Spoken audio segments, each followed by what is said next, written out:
I'm Paul Higgins, an ex-corporate executive turned business owner who for 5 years struggled to grow a cloud consulting business whilst battling a chronic disease. With the help of mentors and experts, I got the business model right, built a sales and marketing engine, and developed a high-performing team that ended in a successful exit. I received a kidney transplant from a mate, and now on my second life, I dedicate my time to helping other cloud consultants scale quickly with less effort to enjoy life. Detecting an accent?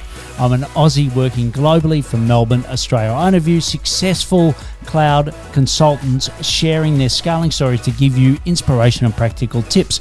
I have dedicated experts for cloud consultants on the show to save you time and money by working with the right people. If you want to scale quickly with less effort to enjoy life, you're in the right place. Let's get started. Hi, I'm Paul Higgins and welcome to the Cloud Consultants Show, episode number 466. Today's topic is specializing a Salesforce practice, and you're going to learn the benefits of specialization, and there's some brilliant examples. Maximizing your leads from Salesforce, and especially given a lot of the change, we're recording this in 2023 with a lot of the change in Salesforce account exec teams. And the third is self-generating leads. How our guest today got 2 million minutes watched on their YouTube channel, and how you can start your journey. And if it's your first time, welcome. It's great to have you here. And if you like it, please subscribe. It's for cloud consultants, i.e. the name. And if you consult, deploy a SaaS platform, you're in the right place. And regulars, thanks for your support. Please send me an email and let me know that you watch or listen to the show at paul@paulhigginsmentoring.com. It always means a lot to me when you do. And also, what topics would you like covered? Please. Or you might even have a guest, and that guest could be you. There'll be a summary in the show notes, and also you can get more at paulhigginsmentoring.com/podcast. And before we go into the interview with Shell, our guest, I'd like to thank our sponsors, the Cloud Consultants Collective, the world's only revenue focus collective for cloud consultants. It's where peers answer biz questions faster than you can get off Google or YouTube. If you don't believe me, please try it yourself. Just go to the cloudconsultantscollective.com to join today. And the other one is SendSpark. It's a brilliant personalized video platform where it allows you to build more customization into your sales process. And you can get a free 6 months at paulhigginsmentoring.com/SendSpark. And all of those links will be in the show notes. So today's guest is ShellBlack. He's from Texas, or Dallas, Texas, and he started consulting on Salesforce in 2005, and he started his own company, ShellBlack.com, which he talks about the name of that, a Salesforce consulting and implementation firm, in 2010. Shell holds 4 Salesforce certifications. He's also spoken at Dreamforce 6 times, and he's also a MVP Hall of Fame. He was recognized in 2011, which was brilliant. And Shell is also the host of ShellBlack Whiteboard, a YouTube channel on how to implement Salesforce. And like he said, he's had 2 million watched minutes, but he's also had over 500,000 views. And that link will be in the show notes. So what I'll do now is hand you over to ShellBlack from ShellBlack.com. Great to have you here, Shell. Thanks for having me, Paul. Yeah, look, I'm so excited to talk to you. We've got lots of brilliant topics to cover, but why don't we start with who your ideal client is, and more importantly, what problems you love to solve for them? Sure. So we're a Salesforce consulting partner. So an ideal client for us, either the client has Salesforce or they're looking to buy Salesforce. We're specialists. So ideally they're in financial services. About 75% of our clients today are financial services. And from a market size, anything in that 50 to maybe 1,000 employees, so kind of a mid-market client, is really ideal in terms of, does it make sense for us to chase? And then still in our wheelhouse where we're not so big chasing 7-figure stuff that it's Accenture, Deloitte, PwC. We're kind of right below that level, if that makes sense. Yeah. Great. And financial services, what's that sort of look like? Is there any patterns within financial services? Yeah, there's kind of 3 sub pillars that I would say: wealth management and asset management, banks and credit union, mortgage and lending, What if I forgot? Did I say banks and credit union? You did. Say wealth, banks, mortgage. What am I forgetting? Oh, insurance and benefits. Yep. Sorry. Yeah, brilliant. And, what are some of the problems? Like, let's say they're an existing Salesforce client first. Now, what are some of the problems that you going to help solve from an existing? Yeah, one of our marketing taglines is maximize your Salesforce investment. So really, we're there to help make sure they're getting the most value in ROI out of their Salesforce spend. And that could be a wide range of services. So that could be an initial implementation of standing up Salesforce. It could be process and business efficiency. Handoff between groups or integrations, marketing automation, custom development. And we do a really good business with mergers and acquisitions. So taking a database and it may not be Salesforce or it could be Salesforce and they've acquired another subsidiary or something like that. And they need to bring that data in. And that's really kind of a specialty of ours. Yeah. And what would be the split between existing Salesforce clients versus new to? I would say 60-40. We've been around enough that we get quite a good base of business. So I say 60% of our business comes from Salesforce. 40% of our business is just ongoing care and feeding of existing clients, new projects, new initiatives, and then referrals. But we still do quite a bit from a lead source and business generation as a Salesforce partner. Yeah, great. Well, we're definitely going to dive into that in a moment. And I know that you weren't always financial services, right? I'm sure you're like everyone at a point where you first started, you were all things to all people, and then you decided, for the reason you're about to tell us, why you double down on financial services. So, what was that reason? Yeah. So I started the company back in 2010. Salesforce was a much simpler product. So Salesforce has been around since 1999. So today they're 24 years old. But, take it up to 2010, it was still the kind of the core, right? Sales Cloud, Service Cloud, Communities, now Experience Cloud. But they hadn't done such the buying spree of products. And in those, I guess, 2010 to 2020, Salesforce really picked up a lot of different sub-products. So I actually looked this up to make sure I had this stat right. So they did 58 acquisitions and they spent more than $60 billion. Wow. So that presents a problem as a partner, right? You just cannot be everything to everybody.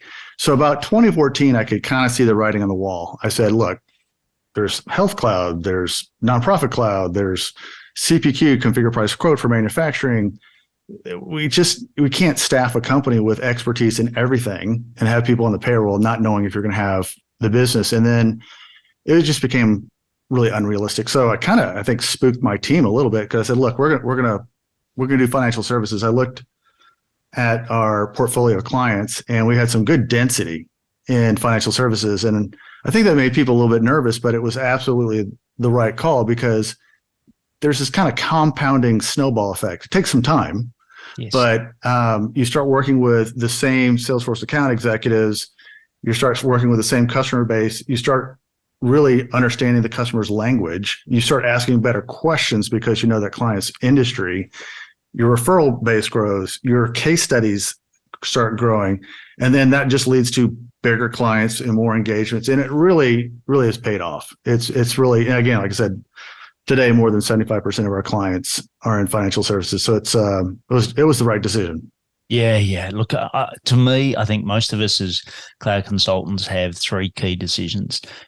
First is which part of the stack am I going to do? And sometimes that's which, might be multiple stacks versus, like you said, within the Salesforce ecosystem, it's which ones. The second is what verticals, and the third is what business model. And if you get those three things right, I think normally, you're home and hose. And I think I'm not like you with the sales and marketing effort. It's one of the hardest things to generate. And we're going to talk about that in a moment. But it's much easier if you're doing it repeatedly to the same people, as you said. I think that just makes it so much easier. And I'm yet to find someone that doesn't have a good amount of cash flow that hasn't actually picked a niche. Like most people are like, I'm nervous, like, and what I've always said, and I'm sure you'd experience this, look, Salesforce is sometimes going to send you stuff that's outside of that, right? And you'll get it, or someone will refer you, a mate of a mate, or whatever it is. right? Or a friend for all of you listening outside of Australia. But, but you're still going to take that work on. But when you market to someone and someone comes to your LinkedIn profile, they come to your page, they want to know, hey, can you solve this problem better than I can myself? Right? That's all they want to know. Right. And if you can demonstrate that, then everything else becomes easy. And I think there's some wisdom that plays into this. So you also need to know when to say no, right? Because if it's too far outside your lane and too far outside your core competencies, you're going to ask the wrong questions. You're not going to know how to price it. You don't know the gotchas, and you're probably not going to be successful with it. And do you want to risk a client on that? And sometimes the right answer is just that we don't do that. And then you can refer it to another partner. So that comes with some time and some wisdom, not being too greedy for every deal. Yeah, well, I also love the fact that, over the 14 years, you've built multiple lead streams, right? So you've got those from Salesforce and then you've generated your own. So let's start with Salesforce, right? What have you done other than pick a niche or a vertical or a niche, depends where you are in the world, to ensure that Salesforce is sending you a healthy amount of leads?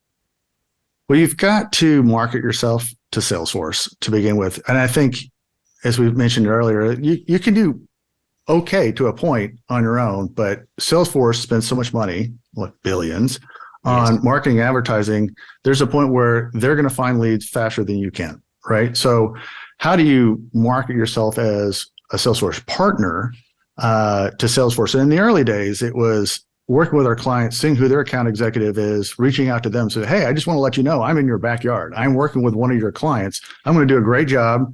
I'm going to take care of them, but I want you to know that I'm here. And then they get some visibility.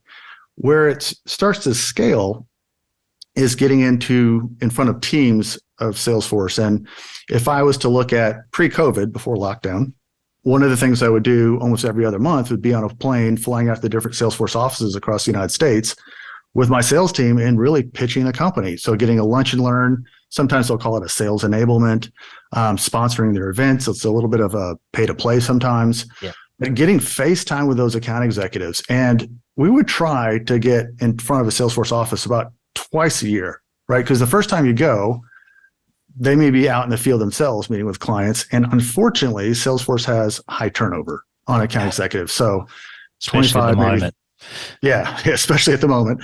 So they may have 25% turnover a year. So the group of account executives that you met with in person on your first trip won't be the same that you're going to meet with necessarily on the second trip. So you have to kind of get out there and you have to market yourself and get on the road. And I can tell you, being in these Salesforce offices, if you're not there, there's another partner, because you can see the tchotchkes and swag on their desk from the other partner. So you've got to let them know what you're good at, right? And how, and also they need to know you can co-sell, right? That you can help them close some business. Yeah, brilliant. And let's talk about that, because I think all the things you've listed are great. And have you seen that?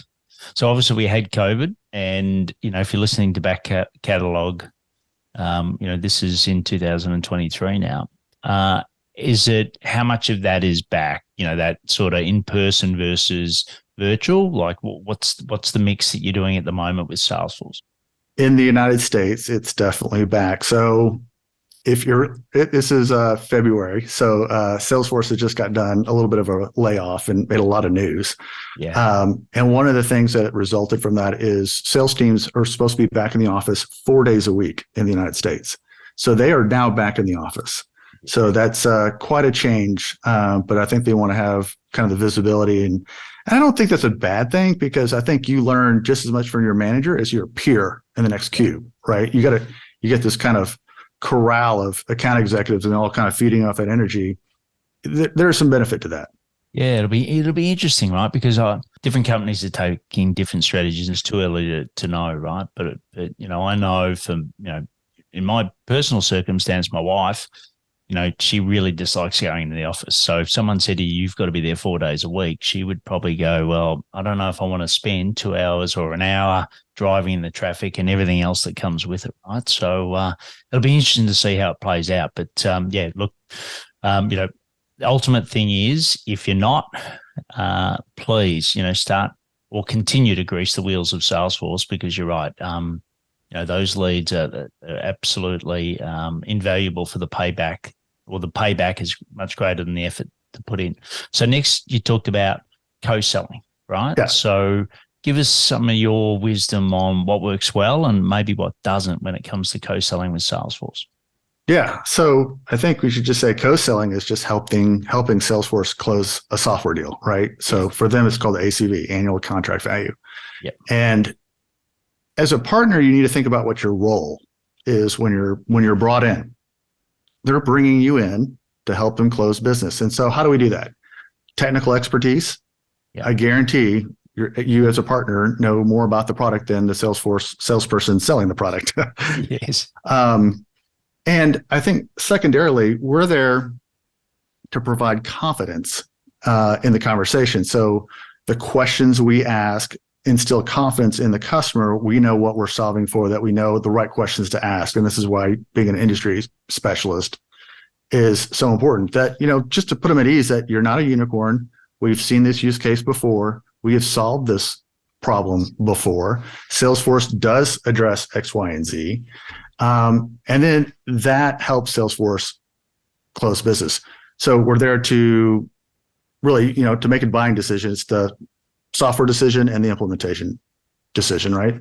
So we've got to go in there, scope it correctly, not rock the boat on price it appropriately. But, once we've done RPs, step aside, get out of the conversation and let Salesforce close their deal. If Salesforce closes their deal, we're at 95% to win, right? Unless it's a competitive situation or something like that, where there's 3 partners bidding on the same deal. But, it's just kind of knowing your role. Bring that technical expertise, instill confidence, put them, it's assurance that, we've seen it before, we saw it before.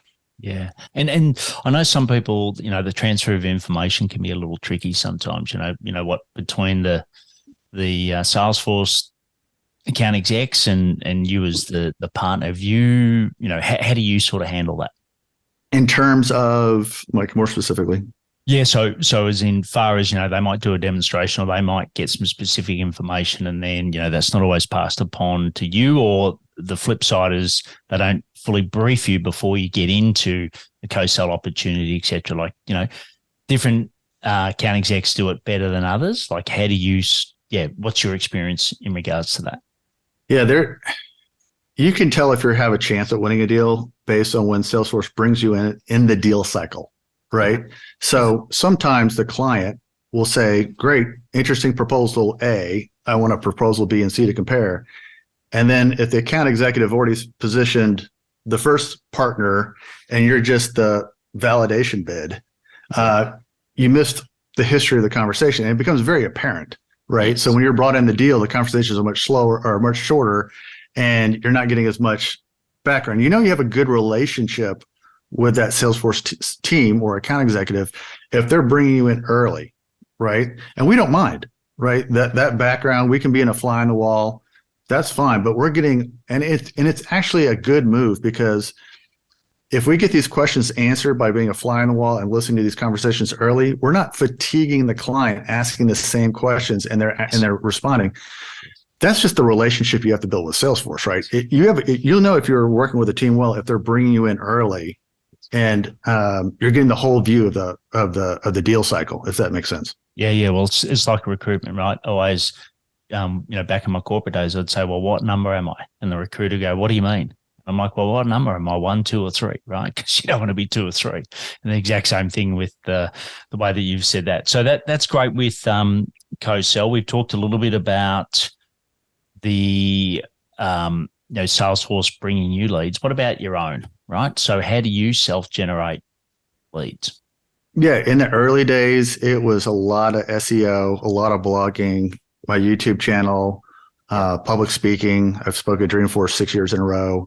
It was just the scrappy dog, everybody trying to build a brand and a company, and you're hitting it on all cylinders on every channel you can do, right? And you have 3,500 Twitter followers, right? So it's just whatever method you can do to bring that recognition to the brand. So it's all, some of it's personal brand building, but it all kind of cycles back to the company.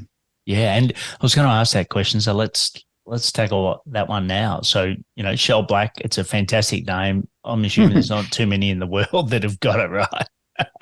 So, yeah, why did you go company or personal brand versus a company brand for your business? It was a bit by accident. So ShellBlack.com did not start, the website did not start as a company. It was my personal blog where I talked about Salesforce. Right. And, I had a day job. I was working for a financial services company, managing a team of project managers, and we also had Salesforce.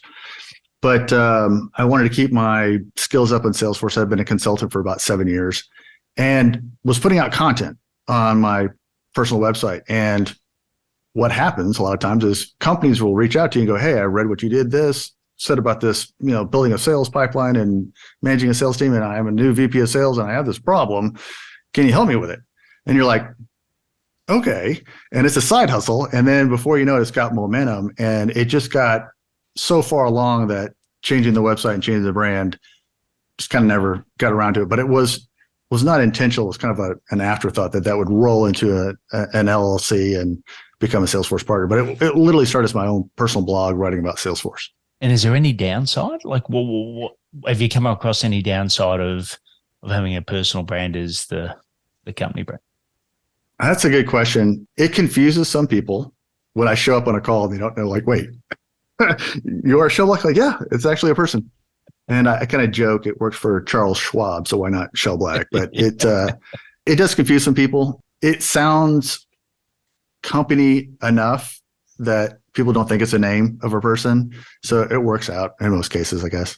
Yeah. Look, I think it's a really strong name and therefore strong brand, right? And I think you've done well with that. For you, blogging, and we'll get into YouTube in a bit more detail at the moment, but like, is that something that came naturally to you, or did you really have to work hard at creating content? Looking back at it now, I just wonder where I had all the energy, right? And I think I was just so excited about building a business that it just came naturally. I had way back in my early days as Salesforce consultant, I had actually taught Salesforce classes for Salesforce. The consulting company I worked for subcontracted out to Salesforce. And so that's how I got really good at Salesforce. And, my ShellBlack Whiteboard series on YouTube, where I explain how to get the most out of Salesforce, was because I used to teach the class. I've done hundreds of client engagements myself over 20 years, which is longer than I like to admit. But yeah, that's it. You get used to explaining how things work to customers as well. And I just thought maybe there'd be something there. And I wanted to find my own voice and a different channel. And YouTube in the early days was a great channel, and it just kind of took off and got me a lot of accolades and recognition. You got me recognized by Salesforce itself as a Salesforce MVP. But those community contributions, I go to Dreamforce and people still come up to me and go, "You're the whiteboard guy." So it's really pretty funny. Brilliant. And, because a lot of partners that I work with, when they first engage me, it's like, I'm just stuck in delivery, right? I know that I should be doing content. I know that I should be doing more strategic partnerships. I know, right? But I just can't get out of delivery, right? For you, how did you, get the space to do the great stuff that you do around creating that personal brand and the content? How did you do that? I used to write blogs on planes. I used to write blogs, on the recumbent bike pedaling, trying to get some exercise in. And any free moment I had that I could shut down email, I was writing. And I'd have kind of a list of topics that I would curate, put aside, get back to it. Sometimes the creative muse is with you. Sometimes the creative muse is on vacation and you just have to let it go. And then, the YouTube channel was just a gamble, right? I said, I'm going to just try it. I rented a studio for a day. I did like 5 videos in a day, just knocked them out. Got a good price at a kind of a day rate. Yeah. And we gave it a shot and it took off. And so I did, I think, a little over 30 of those videos. And in the early days, that was SEO and social media and everything I could do myself worked out well. But there is a tipping point that happened probably about 2015, probably about 5-6 years ago, where we had a critical mass, but to really start to take off, we needed to get closer to Salesforce. And we really started leveraging that partner relationship and start working with Salesforce AEs. And there are exceptions. There are Salesforce partners that have built multi-million-dollar businesses not working with Salesforce, but it is rare, right? So if you want to scale 5, 10, 15, 20 million, you got to hitch your wagon to the mothership. I would think, unless you've got something exceptional that you can do, because they just spend so much on marketing, they're just going to outspend you. Yeah, and look, and my version of this was when I worked for Coca-Cola for 18 years, right? It was a similar thing because, you know, the Salesforce and Coca-Cola, very similar franchise or franchisee type model. And basically, you know, you are either with the company that you choose or the brand, or you're not, right? And it's that simple. And I think if you, like we, unfortunately, here in Australia for a while, tried to fight the Coke company, and, you know, it's just not worth it. Like, it's David and Goliath stuff. So, yeah, I think if you can leverage it and do it smartly, I think, and, you know, you proved that that's the case. And YouTube, right? Like, you know, the algorithm's always changing. You know, what's if you know, you're listening to Shell and I at the moment and you're thinking, God, you know, I know I've got to do it. That's it. I'm going to do it. Shell's inspired me to do it. Where do they start, Shell? Like, what are a couple of key things that they should be focusing on right now to launch it in 2023 YouTube channel? You got to think a little bit about what audience you're trying to reach. One thing I didn't realize when I launched the ShellBlack Whiteboard on YouTube is, I mean, I was hoping for customers, but in reality, I got a lot of people studying for their admin exam, right? Because they were really looking for tips and tricks and the basics. I thought I was explaining, and there's a mix. We definitely had a lot of customers call because they were trying to do it on their own, stumbled onto my video, and they said, okay, this guy gets it. He can explain concepts. And then they reached out to us for an engagement. But I would say the vast majority was kind of an unexpected audience, right? Which was people trying to pass an exam, right? And they were learning Salesforce through my videos rather than other content because they just didn't have the experience, right? Yes. And this is also pre-Trailhead. We should say that. So Trailhead is the free learning site that Salesforce had. And so this is all pre-Trailhead. So that was really on fire in those early days.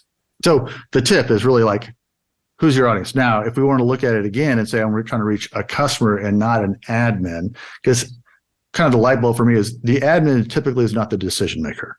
Yes. They're an influencer. Yes. But, and they may think you're great, but they can't make the buying decision. So I reached a big audience with that, and, 2 million minutes watched, 500,000 views, which is not bad for a channel that's not cat videos or something like that, right? So it's great, but that wasn't necessarily the audience that was going to buy. So just keep that. That would be my tip.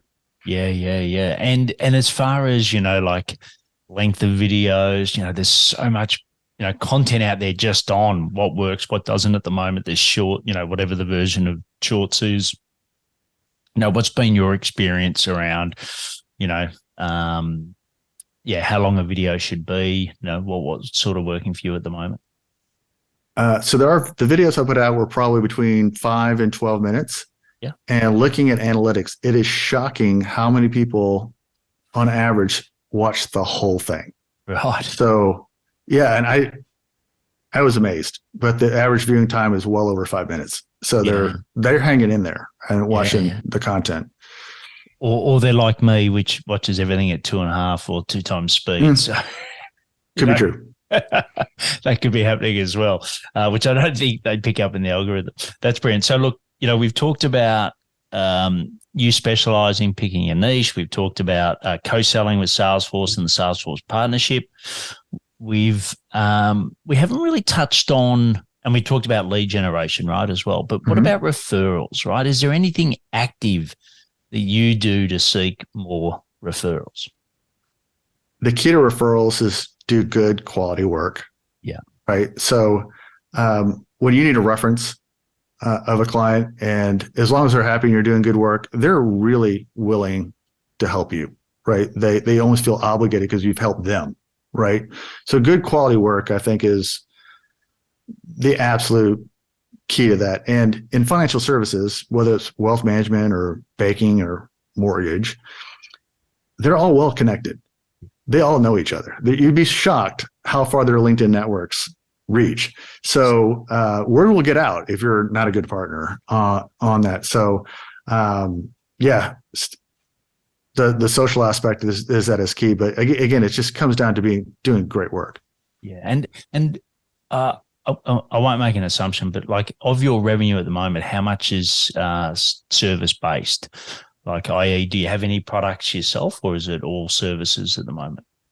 So we launched some products about 2 years ago called ShellBlack accelerators that are on our website, and basically they're enhancements for Sales Cloud and Financial Services Cloud, and they're just use cases that we saw over and over and over and over with our clients that, Financial Service Cloud or Sales Cloud addressed a piece of it, but we decided let's make them kind of deployable, configurable packages, and it really saves the customer time and money, right? Because we can stand up that use case faster than just doing custom development, as a one-off.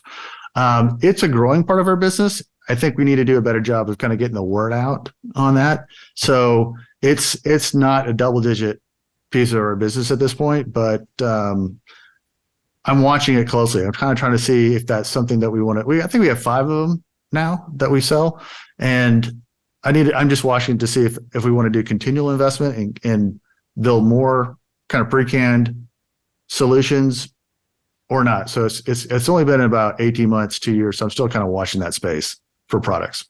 Right, brilliant. And look, I'm looking for someone. So if you're listening at the moment, someone that does that product marketing piece really well, give a shout out to both Shell and I. All the links are going to be in the show notes so that we can help him, but also, potentially help others that are listening. So the last one I want to touch before we go to the rapid fire is around the talent, right? So how many people work for you at the moment?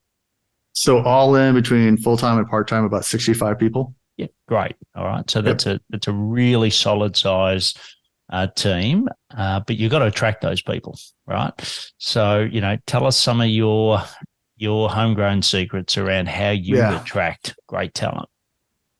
Well, I got to say that I'll say a couple of years ago when the great resignation post-COVID, I kind of felt like I failed, right? Because I don't think I was focused on culture and talent enough. And I spent a lot of time looking at why people were leaving, why were we struggling to attract talent. And, there's a couple of things where you can't compete. Like if you're looking at the big players, the Accentures, PwCs, Wipros, IBM, we don't have 2, 3, 4, 5,000 consultants. So we don't have the scale to have the benefits for like health insurance and stuff like that. So I kind of took a step back and said, okay, where can we stand out, right? So there's probably 1,000 partners like myself trying to stand out in this noise of how do I attract and retain good talent. And I spent a lot of time on this topic. And I think that, well, the goal that we set out for the company was we want to take the culture to the next level. I really felt strongly that you've got to have good work-life balance and you've got to have good culture. That's kind of the stickiness, right? Yes. To keep people there.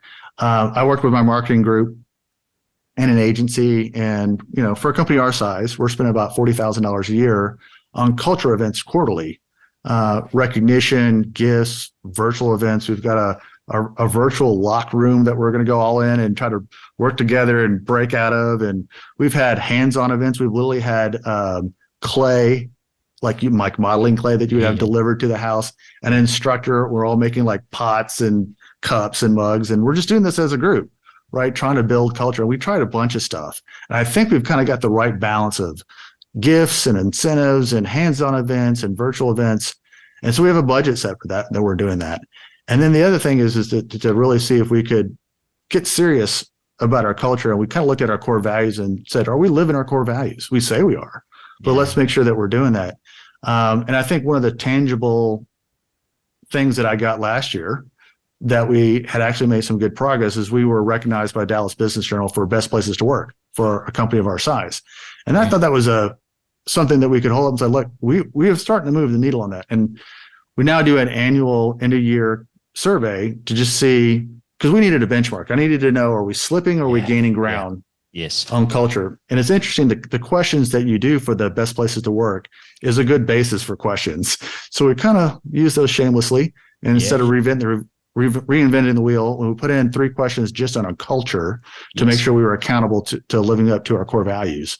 And that's now become our annual baseline for that. So I'm not saying that we've won the battle, but I have seen that we've made progress. We've really reduced turnover, and we're getting a much better feedback. If you go to our career page, we made a series of videos with our team. We brought a bunch of people into Dallas and did some filming, and it said, tell me about your role.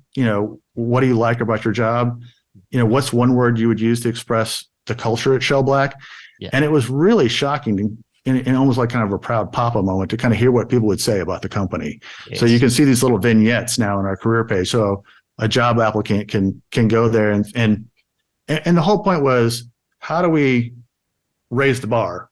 And from an applicant career standpoint and culture standpoint, and give a little bit more transparency to an applicant of what our culture looks like, if that makes sense. Yeah, that's brilliant.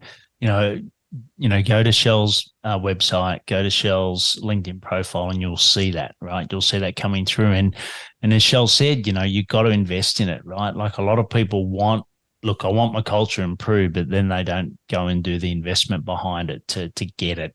And you do need to bring in external people. I think it's very hard. Like you said, you brought in agencies, you did other things. It's very hard to do it all internal because people are like, well, this isn't, you're not really making an effort here, right? You're just giving it lip service. So well done for what you've done in that regard. So now what we're going to do is move into the rapid fire. So you ready for that to finish out the interview? Sure. Sounds great. All right, let's do it. So what are some daily habits that you do to help you scale your business? I have a daily habit, and it may not be what you expect, but I still look at every proposal before it goes out the door to in front of a client. And to me, it's more than just a QA step, right? Did we ask the right questions? Did we make the right assumptions about the project? Have we articulated the value of our solution that we're presenting to the client? I always think about, if some CTO or CFO was looking at two proposals and they weren't on all the calls that we've had, and they're just looking at the numbers in the proposal, does it tell the story that we need to tell? Does it address the need? Does it express the value? So hopefully it can stand on its own without the narrative and the voiceover on that. So to me, it's like you work so hard on a 6-figure project, getting to that point, you got to make sure the proposal's good. Yeah. So I always want to take a look at it and make sure that my folks have kind of covered all their bases and that they're thorough. Yeah, brilliant. And the next one is around where you find more information. So where do you find more information to help you scale ShellBlack? A couple of different channels. I am a podcast junkie. Yeah. I probably listen to the popular podcast that most people do, Masters of Scale with Reid Hoffman, How I Built This by Guy Raz. Yep. I was a member of EO Entrepreneurs Organization for many years. Yeah. We've kind of got some rogue groups that I'm involved in. And then there's a group of Salesforce partners that are kind of in the cone of silence that, we share, what's challenges we're having, what's working, what's not. And some just real good friends that I've created and curated over the, decade in the Salesforce community. And I'll call them up. Like hey, this is what's going on. Have you seen this? What have you done? So I'm not afraid to jump on a call or conference call and kind of lay out some problems and get some feedback from some of my frenemies, I guess I would say. Yeah. And look, well, that's why, I created the Cloud Consultants Collective, because I think we can all, all learn from each other, right? So, it's hard if you're always starting greenfield. I think that's a hard way to do business, right? Or sorry, if you always start don't have to always invent everything yourself. Next one is around a wish. What's one wish we could grant ShellBlack today? I think a crystal ball on hiring. Are they going to survive and thrive, or is this person going to fail? I would like that magic 8-ball that I could shake up, because we spend a lot of internal investment and time ramping up and onboarding a new consultant. It can take 3 months, right? We have a 4-day class in Dallas where we bring them in, we just bombard them with how we work, how we run a project, and then they're going to start shadowing other consultants, learning, seeing it in action, and then hopefully they can fly solo. And the Salesforce ecosystem for talent is incredibly competitive. Salesforce has grown 20-25% a year. The problem is the marketplace of talent is not growing at the same rate. Yes. Right. So making sure you get that selection right is important. Let's say you're a 6-figure person and you're 3 months onboarding. If they don't make it, you've wasted $30,000. Yeah. Right. And that's hard. And we've tried to do some quantitative. We use a tool called Culture Index, which I learned about as part of EO, and it's a profiling tool.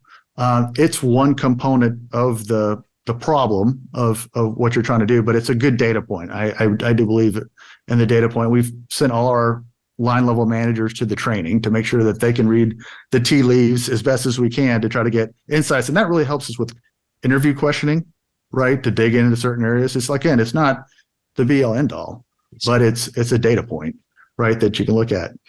And, we, at the end of the day, it's got to be a culture fit and not just a functional fit, right? You got to have the right people on the bus, right? And having the wrong culture fit in there, it just creates tension in the team. Right. So people selection, if I had a crystal ball on that, a magic 8-ball, whatever you want to call it, to make sure that we're just 100% right, it would accelerate us tremendously. Yeah. And I think if, you're listening to Shell on that, I just ask yourself one simple question. Would you employ this person again? Right. And if the answer is no, make a move.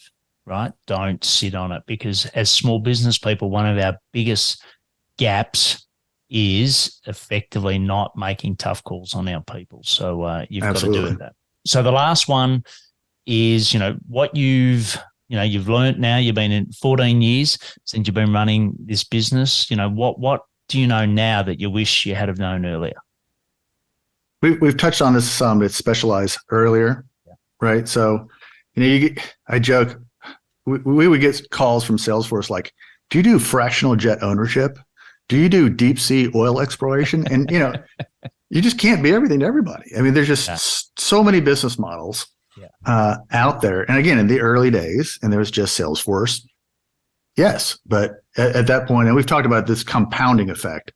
The more customers in a vertical, the more referrals, the more case studies, the more industry knowledge, the better questions, the better solutions, and so on and so on and so on. Right. And it actually accelerates you tremendously. Yeah. Well, look, it's been brilliant having you on. Well done for everything you've built. And you can find more about Shell in the links. But if you want to go there now in the YouTube, it's at ShellBlack. And also it's shellblack.com is the website. And you're listening to episode 466 of the Cloud Consultants Show. So, it's been an absolute pleasure having you on, Shell. And well done for what you've created and the lives that you're impacting positively. Paul, thanks for the time. We really appreciate it. How good was that interview with Shell? He really gave you some brilliant points on, specialization. How do you get leads both from Salesforce and not? And I know at the moment there's a high risk with Salesforce because of all the disruption that you need to self-generate leads. And go check out his YouTube channel as well. He's an absolute great guy. And why don't you thank him on LinkedIn, right? Take a snapshot of the podcast and share it with him. And also, why don't you share it with some of your peers, right? This is how we all help each other to grow. And there's nothing worse than not letting your friends know about a great show like this. Check out the solo shows. And if you're scaling your cloud consulting business and want to know the blueprint, i.e. a benchmark on have you got all the right pieces of the jigsaw in place, just go to paulhigginsmentoring.com/blueprint and get your free copy today. Of course, there's going to be a copy or a link in the show notes as well. And please take action to scale quickly with less effort to enjoy life more. Learning is just one piece of the puzzle. It is now time for action. Head to today's show page at paulhigginsmentoring.com/podcast. Get the links and put it into action. Head to your favorite podcast platform, subscribe, rate, and review the show. Suggest topics for me to cover at paul@paulhigginsmentoring.com. And don't wait one more minute to gain access to content, especially for you, a cloud consultant, at paulhigginsmentoring.com/newsletter. This could be the difference between wasting time figuring it out yourself or scaling quickly with less effort to enjoy life.